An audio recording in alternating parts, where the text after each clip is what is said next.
So in this case study, this beautiful woman was referred to me from the hospital where she was receiving treatment. Unfortunately, it wasn't until she was well into treatment and the damage had already started to progress. She was doing radiation therapy for a series of 28 days. So that's 5 days a week for 28 days.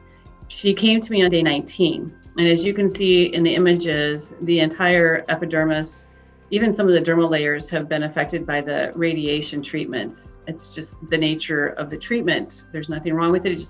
That's how it's done. And we began with recovery. But this time when I reached out to Neogenesis, again, because they're so willing to help, they sent me the recovery serum in a spray format. So imagine trying to touch that tender skin to apply a serum. Well, Neogenesis went above and beyond and sent me the spray. She was able to spray that entire area on a daily basis, sometimes several times a day.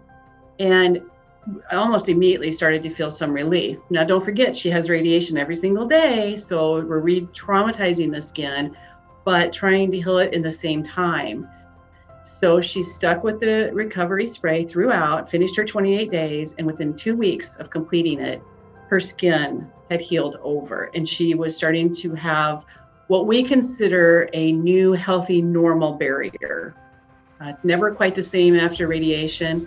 But I do believe because we were able to use the recovery when we did, we really spared her time and the tenderness, and we got that function of her skin back much quicker than we would have otherwise.